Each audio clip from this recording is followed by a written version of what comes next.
Assalamualaikum dan selamat pagi semua. Bertemu kita lagi hari ini untuk mempelajari mata pelajaran Bahasa Melayu. Mari kita lihat tema apa yang akan dipelajari hari ini. Okey, tema yang akan kita pelajari hari ini iaitu tema 3, keselamatan, unit 9, alatan keselamatan, dan kemahiran yang akan dipelajari hari ini aspek tata bahasa. Seterusnya, mari kita lihat standard kandungan dan standard pembelajaran yang akan kita pelajari hari ini. Okay, jom murid-murid, kita tengok sama-sama. Standard kandungan yang akan dipelajari iaitu 5.1, memahami fungsi dan menggunakan golongan kata mengikut konteks. Standard pembelajaran pula 5.1.4, memahami dan menggunakan kata tugas mengikut konteks kata pemberi. Seterusnya, kita lihat kriteria kejayaan pula. Murid dapat memahami fungsi kata pemberi mengikut konteks. Yang kedua, menggunakan kata pemberi mengikut konteks yang betul. Baiklah murid-murid, cikgu akan terangkan dahulu apa itu kata pemberi. Kata pemberi ialah perkataan yang digunakan untuk memerhatikan bahagian subjek dan predikat sesuatu ayat. Kata pemberi terbahagi kepada dua. Yang pertama ialah digunakan dalam ayat berpola frasa nama. Ialah hadir di hadapan frasa nama. Mari kita lihat contoh. Fakihah ialah ketua murid sekolah ini. Ketua murid merupakan frasa nama. Jadi, di hadapan frasa nama ketua murid, kita perlu menggunakan kata pemberi ialah.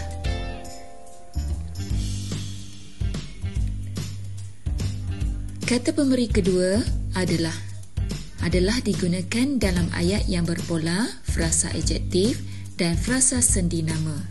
Adalah hadir di hadapan frasa adjektif dan frasa sendi nama. Contoh ayat yang mengandungi kata pemberi adalah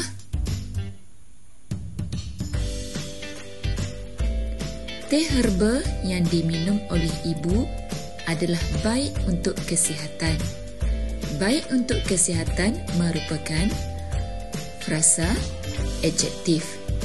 Jadi, di hadapan frasa adjektif baik untuk kesihatan, kita perlu menggunakan kata pemberi adalah.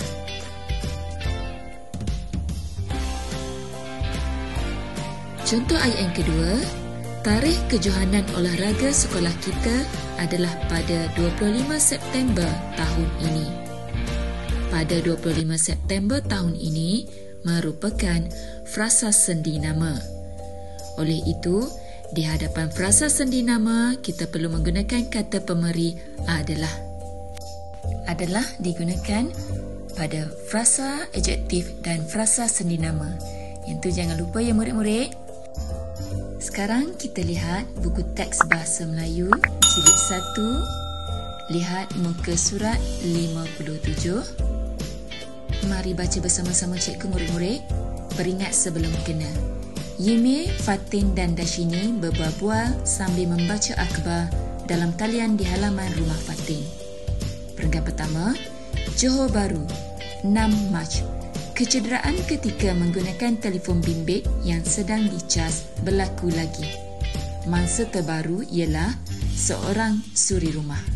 Mangsa dihantar ke hospital berdekatan untuk mendapatkan rawatan.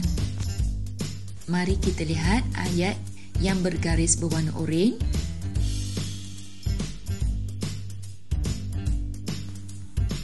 Mangsa terbaru ialah seorang suri rumah. Kata pemberi ialah digunakan di hadapan frasa nama.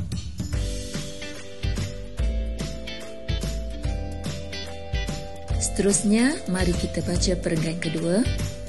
Menurut pegawai bomba, peralatan berisiko yang menyebabkan kemalangan, pengecas, tiruan dan bateri tiruan.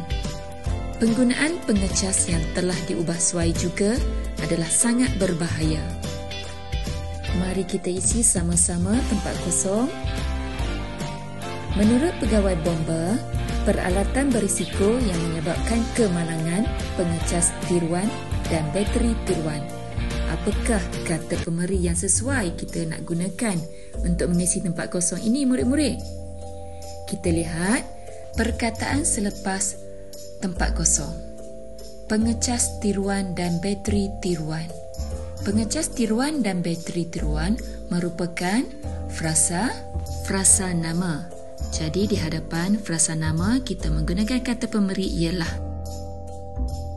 Kita teruskan dengan ayat seterusnya.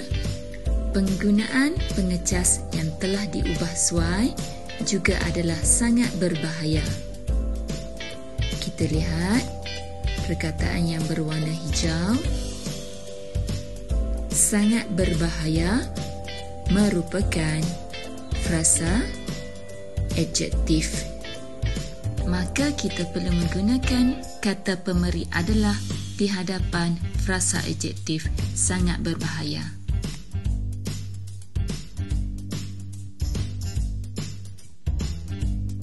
Mari kita teruskan dengan perenggan yang terakhir. Pegawai bomba juga menasihati pengguna agar mematuhi 2 langkah keselamatan.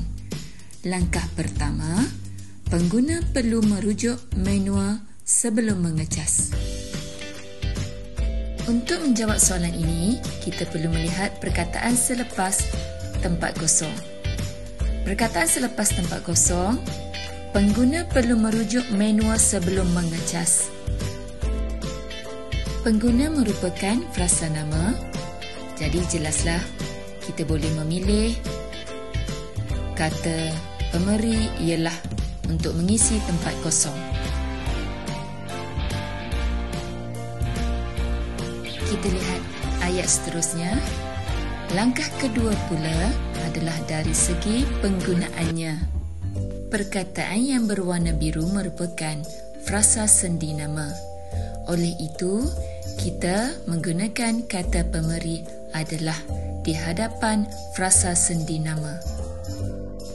Dan ayat yang terakhir sekali, langkah tersebut penting demi keselamatan pengguna. Kita lihat perkataan selepas tempat kosong. Penting merupakan frasa adjektif. Jadi, kata pemeri yang sesuai adalah. Baiklah murid-murid, cikgu telah menyediakan sedikit tugasan untuk memantapkan lagi pemahaman kamu mengenai kata pemeri. Buka buku aktiviti Bahasa Melayu Jilid 1, muka surat 67. Jawab email dengan kata pemeri yang sesuai. Selamat menjawab soalan.